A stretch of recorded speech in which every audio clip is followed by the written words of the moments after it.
1,00,000 మంది శివభక్తులతో కలిసి మహారుద్రాక్ష పూజలో పాల్గొనండి. వెంటనే కాల్ చేసి మీ పేరును నమోదు చేసుకోండి. నమస్తే, welcome back to Suman TV. Present మనతో పాటు ఉన్నారు అనలిస్ట్ మందర కృష్ణారెడ్డి గారు. నమస్తే సార్. నమస్తే అమ్మా. సార్, అమెరికాలో ఇప్పుడు మరి డాలర్ డ్రీమ్స్ కి కళలు చెదిరిపోయాయి అనుకోవాలా? ప్రతి ఒక్కరు కూడా ఏంటంటే అమెరికా వెళ్ళాలి, అక్కడ సెటిల్ అవ్వాలనుకుంటారు. ఇప్పుడు ఏంటంటే అక్కడికి వెళ్ళి ఉద్యోగం చేస్తూ సెటిల్ అయిన వారికి కూడా జాబ్ ఉంటుందా పోతుందా అనే పరిస్థితి కనబడుతుంది. ఇంకా చదువు కోసం వెళ్ళిన వాళ్ళ సంగతి అయితే చదువు పూర్తయ్యాక కూడా జాబ్ దొరకట్లేదు. ఇంకా H1B వీసా, ఈ వీసాలన్నీ కూడా రూల్స్ స్ట్రిక్ట్ చేసేసాడు. కొత్త కొత్త రూల్స్ అనేది తేవడం జరుగుతున్నాయి. మరి ఇప్పుడు ఈ టైంలో అమెరికా వెళ్ళడం అనేది ఎంతవరకు కరెక్టు? ఈ డాలర్ డ్రీమ్స్ పైన ఈ ప్రభావం ఎలా పడుతుంది? ఒక్కసారి దాని గురించి మాట్లాడుకుంటాం. అమెరికాలో డేంజర్ బిల్స్, నిజంగానే డేంజర్ బిల్స్ జరుగుతున్నాయి. ఎవరికి డేంజర్ బిల్స్?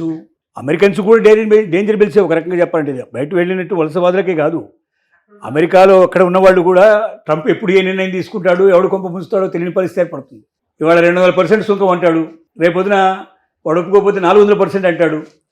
అది తమ వాళ్ళ మీదనే పడుతుంది అన్నట్టు బుద్ధి జ్ఞానం కూడా లేనట్టు పరిస్థితి లోపల ఆ మాత్రం కూడా ఎందుకు అతనికి ఆలోచన జ్ఞానం ఉండలేదు. ఇప్పుడు ఎవరి మీద పడదది? సుంకం పెంచితే అంటే అమెరికాలోకి ప్రవేశిస్తున్న వస్తువులు ఏవైతే దిగుమతి చేసుకోబడుతున్న వస్తువులు ఉన్నాయో ఆ వస్తువుల మీద ఇప్పటిదాకా ₹100 ట్యాక్స్ వేస్తున్నాడు అనుకుందాం. దాన్ని ₹200 ట్యాక్స్ చేశాడు. ఎవరు కట్టాలి? అమెరికన్స్ పే చేయాలి. అంటే నీ అమెరికన్ పౌరులు ఇప్పటిదాకా ₹100 వస్తున్న వస్తువులు ₹200 కొనుక్కోవాలి. కొనుక్కోవడం వల్ల మొట్టమొదటి నష్టం ఎవరికి వస్తుంది? అమెరికన్ ప్రజలకు వస్తుంది. తర్వాత సప్లై చేసేవాడు ఏంటంటే ఎక్కువ రేటు ఉంది కాబట్టి కొనడం తగ్గించడానికి అవకాశాలు ఉంటాయి కాబట్టి కొంచెం తను నష్టపోతాడనే భావన కొంత కలుగుతుంది. అది ఒకవేళ నిజంగా ఆ వస్తువు ఖచ్చితంగా అనివార్యంగా కావాల్సిన వస్తువు అయి ఉంటే, దానికి అలవాటు పడి ఉంటే 200 పెట్టి కొనుక్కుంటారు. కానీ కొనుక్కుంటారు కానీ తిట్టడం అయితే తిట్టారు కదా. ప్రెసిడెంట్ చేసిన పని వల్ల ఇది మనకు జరిగిందనే విషయం వాళ్ళకి అర్థమైపోతుంది కదా. ఇలాంటి పిచ్చి పనులు ఎప్పుడు చేస్తాడో తెలియని పరిస్థితుల్లో అమెరికాలో ఉన్నటువంటి స్థిరపడ్డ వాళ్ళు, అమెరికాలో ఆల్రెడీ సిటిజన్షిప్ ఉన్న వాళ్ళు కూడా ఇబ్బందులే, డేంజర్ బిల్స్ ఎప్పుడు మోగుతాయో తెలియని పరిస్థితిలో ఉన్నారు.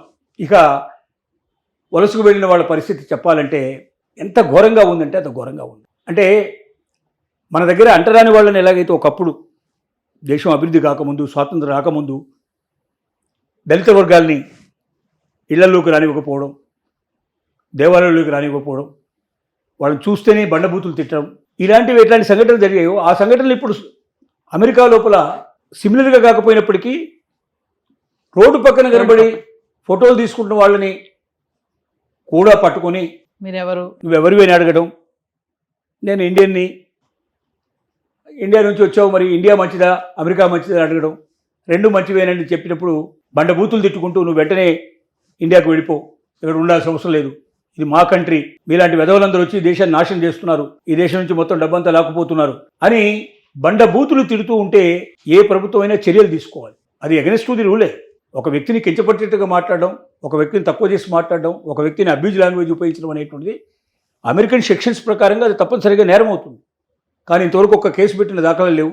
అలాగే సోషల్ మీడియాలో విపరీతమైన ట్రెండింగ్ జరుగుతూ ఉంది.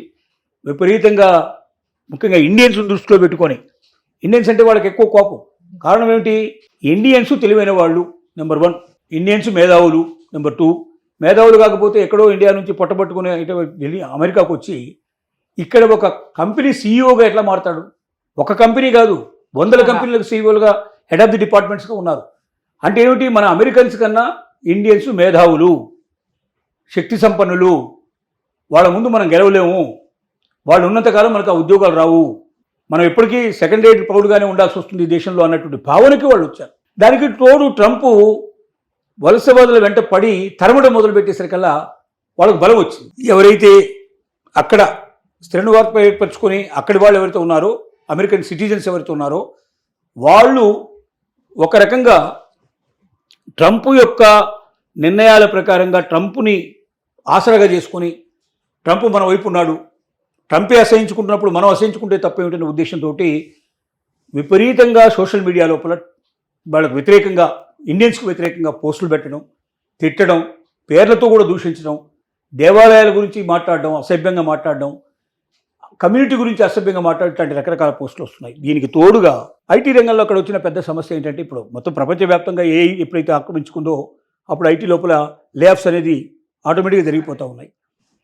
ఏ క్షణంలో ఏ ఉద్యోగం ఓడిపోతుందో ఎవరికి తెలియని పరిస్థితి. ప్రతి కంపెనీ సంవత్సరానికి 10,000, 20,000, 25,000, 30,000 మందిని, అమెజాన్ లాంటి దాంట్లో 40,000 దగ్గర దాదాపుగా తీసేసే సంఘటనలు జరుగుతూ ఉన్నాయి. ఉద్యోగం ఉంటుందా ఊడిపోతుందా తెలియని పరిస్థితి నెంబర్ 1. నెంబర్ 2, వీసాల పరిస్థితి, H1B వీసా జారీ ఇంతకుముందు ఒకసారి అయిపోయి ఉంటే ఆటోమేటిక్గా వెంటనే అక్కడ అప్గ్రేడ్ అయిపోయేది, మళ్ళీ తిరిగి ఉద్యోగం కంటిన్యూ అయ్యింది. ఇప్పుడు అలా కాదు, దాన్ని మళ్ళీ తిరిగి రీఅప్లికేషన్ చేసుకోవాలి. అది పెట్టిన తర్వాత ఆ అప్లికేషను $1,00,000 పెట్టాలనేది కండిషన్ పెట్టారు. అది కంపెనీ వాడు ఇప్పుడు మరి $1,00,000 పెళ్లి చెల్లించాల్సిన పరిస్థితులు ఉన్నాయి కొన్ని కంపెనీస్కి. తర్వాత అది వస్తుందో లేదో తెలియని పరిస్థితి, ఇది ఇంకోవైపు నడుస్తోంది. దీనికి తోడుగా గ్రీన్ కార్డు విషయంలో కూడా గతం లోపల ఒకసారి H1B వీసా వచ్చి 5 ఏళ్ళు దాటి 10 ఏళ్ళు దాటిన తర్వాత ఆటోమేటిక్గా వాడు గ్రీన్ కార్డుకి అప్లై చేసుకునేవాళ్ళు. వాళ్ళకి గ్రీన్ కార్డు ఇప్పుడు కాకపోతే 10 ఏళ్ళకో 25 ఏళ్ళకో 50 ఏళ్ళకో 30 ఏళ్ళకో 40 ఏళ్ళకో వచ్చేది. ఒకసారి గ్రీన్ కార్డు ప్రాసెస్ జరుగుతున్నప్పుడు ఇక వాళ్ళని టచ్ చేసేవాళ్ళు గారు. వాళ్ళు కూడా ఒక రకంగా అమెరికా లోపల ఒక సెమీ సిటిజన్గా ఉన్నట్టుగానే లెక్క వేసుకునేవాళ్ళు. ఎవరు వాళ్ళని డిస్టర్బ్ చేసే ప్రయత్నం చేసేవాళ్ళు కాదు. ఇప్పుడు ఏమంటున్నాడు, అప్లికేషన్ బట్టి ఆ వ్యక్తి వెనక ఉన్నటువంటి లక్షణాలు బట్టి, అంటే వాళ్ళు ఆర్థికంగా అమెరికాకు పూర్తిగా 100% ఉపయోగపడతారు అనుకున్నటువంటి వ్యక్తులు అయితేనే తప్ప, లేదా వాళ్ళ అప్లికేషన్లోనే మొట్టమొదట జాతీయ ప్రయోజనాలకు అనుగుణంగా ఉండేటువంటి అప్లికేషన్లుగానే వాళ్ళు పెట్టి ఉంటే తప్ప మిగతా వాళ్ళందరూ కూడా అవసరమైతే వాళ్ళ దేశానికి వెళ్ళి మళ్ళీ అక్కడి నుంచి వాళ్ళ అప్లికేషన్ మూవ్ చేసుకోవాలి. Citizenship application, green card application move చేసుకోవాలి. గ్రీన్ కార్డు వస్తే అప్లికేషన్ ప్రాసెస్ అవుతే వాళ్ళు ఇండియా నుంచి అమెరికాలో అడుగు పెట్టాలి, లేకపోతే వాళ్ళు ఇండియాలో ఉండిపోవాలని చెప్తున్నాడు. అంటే పిల్లలు ఇక్కడ ఉన్నారు, వాళ్ళకి ఆల్రెడీ సిటిజన్షిప్ వచ్చేసింది, వాళ్ళు బై బర్త్ వాళ్ళు అమెరికన్స్ కాబట్టి పిల్లలు సిటిజన్షిప్ వచ్చేసింది. భర్తో భార్యో లేక భార్యాభర్త ఇద్దరికి సిటిజన్షిప్ ఉండకపోవచ్చు. వాళ్ళు ఇక్కడ ఉండాలి, పిల్లలు అక్కడ ఉండాలి, మనవాళ్ళు అక్కడ ఉండాలి. ఈ రకమైనటువంటి జీవితం ఒక నరకప్రాయమైన జీవితం అనుభవించడానికి పరిస్థితి. దీనికి తోడుగా బ్యాంకుల్లో అప్పులు ఇచ్చేటప్పుడు 1-2 సార్లు చూసుకోండి. వాళ్ళు సిటిజన్షిప్ అయి ఉన్నట్టయితేనే మీరు ప్రాముఖ్యత ఇవ్వండి. లేని వాళ్ళు అసలు వాళ్ళకి గ్రీన్ కార్డు దొరుకుతుందో లేదో తెలియదు, వాళ్ళకి H1B వీసా ప్రాసెస్ అవుతుందో లేదో తెలియదు, వాళ్ళకి ఉద్యోగం వస్తుందో లేదో తెలియదు, ఉద్యోగం ఉంటుందో లేదో తెలియదు. అలాంటప్పుడు మీరు లోన్స్ ఎట్లా ఇస్తారు, దానికి మీరే బాధ్యులు కావాల్సి వస్తుందని చెప్పి బ్యాంకుల్ని, ఫైనాన్షియల్ ఇన్స్టిట్యూషన్స్ అన్నింటినీ హెచ్చరించే చేయడం జరిగింది ట్రంప్.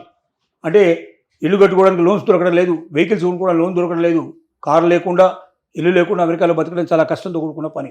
దీనికి స్టూడెంట్స్ వీసా మీద పోయినటువంటి వాళ్ళకి మనకు ఇంతకుముందు అనేక అవకాశాలు మనకు కల్పించడం జరిగింది. పార్ట్ టైం జాబ్స్ ఉండేవి, పార్ట్ టైం జాబ్ చేసుకునే వాళ్ళు ఎక్కడ పడితే అక్కడ. ఇప్పుడు ఆ పార్ట్ టైం జాబ్స్ లేవు. సో దీంతో ఏమైంది, పార్ట్ టైం జాబ్ లేని పరిస్థితి ఏర్పడింది. ఇంకోటి, మీ చదువు అయిపోగానే 2 monthsలో మీరు వెనక్కి వెళ్ళిపోవాలని చెప్పి వాళ్ళకి ఆర్డర్ పాస్ చేయడం జరిగింది. సో వాళ్ళంతా కూడా 2 months కాగానే వెనక్కి తిరిగే పరిస్థితి, వెనక్కి వచ్చే పరిస్థితులు ఏర్పడుతున్నాయి. అంటే స్టూడెంట్కి ఏ రకమైనటువంటి అక్కడ నమ్మకాలు లేవు. గతంలో ఏంటంటే ఒక 3 ఏళ్ళు మధ్యలో గ్యాప్ ఇచ్చేవాళ్ళు కాబట్టి ఈ 3 ఏళ్ల గ్యాప్ లోపల వాళ్ళు ఏదైనా ఉద్యోగం చేసుకొని సంపాదించుకొని ఏదో రకంగా అక్కడ స్థిరపడము, లేకపోతే హయ్యర్ కోర్సులకు వెళ్ళిపోవడము, ఏదో ఒకటి చేసుకునే వాళ్ళు పార్ట్ టైం జాబ్ చేసుకుని సరే అక్కడ స్థిరపడేందుకు, అమెరికాలో స్థిర నివాసం ఏర్పరచుకునేందుకు ఇంకా తన పూర్తిగా రూట్స్ను బాగా పదనంగా చేసుకునేవాడు. ఇప్పుడు అవకాశాలు మొత్తం పోయినాయి. స్టూడెంట్స్కి అవకాశాలు పోయినాయి, H1B వీసా వాళ్ళకి అవకాశాలు పోయినాయి, L1B వీసా, ఇంకా రకరకాల L1 వీసా, మిగతా రకరకాల వీసాల వాళ్ళు కూడా ఇదే పరిస్థితి, E1 వీసాలు అందరికీ ఇదే పరిస్థితి ఏర్పడింది. సిచ్యువేషన్ చాలా భయంకరంగా ఉంది. దానికి తోడు అబ్యూజ్ చేయడం, ఎక్కడ పడితే అక్కడ వాళ్ళని తిట్టడం, ఎక్కడ పడితే అక్కడ వాళ్ళని అసహించుకోవడం, మీరు వెళ్ళండిని పురుగుల్లాగా చూసేటువంటి పరిస్థితి ఏర్పడింది. ఇలాంటి పరిస్థితుల లోపల ఇండియన్స్ అమెరికా లోపల ఇంకా కంటిన్యూ అవ్వడం అవసరమా? ఈ డేంజర్ మెల్స్ జరుగుతున్న సందర్భంలో కూడా ఏమాత్రం బుద్ధి జ్ఞానం ఉన్నవాళ్ళైనా సరే, ఇండియాలో ఏదైనా అవకాశం ఉన్నవాళ్ళైనా సరే వెంటనే తప్పనిసరిగా ఇక్కడికి వచ్చేదికే ప్రయత్నం చేస్తున్నారు. దాదాపుగా 40 to 50% పీపుల్ ఆల్రెడీ తట్టాబుట్ట సర్దుకొని రావడానికి సిద్ధపడుతున్నారు. కొంతమంది ఆల్రెడీ ట్రావెలింగ్లో జరుగుతూనే ఉన్నాయి. ప్రతిరోజు ఫ్లైట్స్ నిండుతున్నాయని చెప్తున్నారు. అమెరికా నుంచి ఇండియాకు వచ్చేటువంటి ఫ్లైట్స్ అన్ని కూడా నిండుగా వస్తున్నాయి. వాళ్ళు శాశ్వతంగా గుడ్ బై చెప్పేసేసి, బై చెప్పేసేసి అమెరికాకు బై చెప్పి వచ్చేస్తున్నారని చెప్తున్నారు. అంటే ఇక భవిష్యత్తు లోపల డ్రీమ్స్ ఏవైతే ఉన్నాయో, అమెరికన్ డ్రీమ్స్ అనేవి పూర్తిగా తొలగిపోయినట్టే లెక్క. మధ్యతరగతి వాళ్ళు అసలు అటువైపు చూసే పరిస్థితి లేదు. ఇక డబ్బు బాగా పుష్కలంగా ఉండి చదువుకోవడం, అక్కడ అమెరికాలో చదువుకున్నానని చెప్పుకోవడానికి ఆనందపడడానికి సిద్ధపడేటువంటి వాడు మాత్రమే చదువుకోవాలని పరిస్థితి. తర్వాత బాగా మేధస్సు ఉండి అమెరికా లోపల ఆర్థిక సంపదను నేను సృష్టించగలను అన్నటువంటి గొప్ప నమ్మకం, విశ్వాసం ఉండేటువంటి గొప్ప మేధావులు, టెక్నికల్గా చాలా హై వాల్యూగా ఉండేటువంటి వ్యక్తులు ఎవరైనా ఉంటే వాళ్ళు మాత్రమే తప్ప మిగిలిన వాళ్ళు ఎవరు కూడా అమెరికన్ డ్రీమ్స్ని ఇక కలగనడానికి అవకాశం లేదు, కని దాన్ని నిజం చేసుకునే అవకాశం లేదు. కాబట్టి ఈ డేంజర్ బెల్స్ని ప్రతి ఒక్కరు అర్థం చేసుకోవాలి. దానికి తోడుగా ఇండియా లోపల అవకాశాలు బ్రహ్మాండంగా పెరిగాయి. ఇప్పుడు అమెరికాలో ఉన్న కంపెనీస్ అన్నీ ఇండియా లోపల బ్రాంచెస్ ఓపెన్ చేశాయి. ఇక్కడ కూడా ఉద్యోగ అవకాశాలు చాలా మెండుగా ఉన్నాయి. ఇక్కడ కూడా చాలా ఎక్కువ సంపాదించే అవకాశాలు ఉన్నాయి.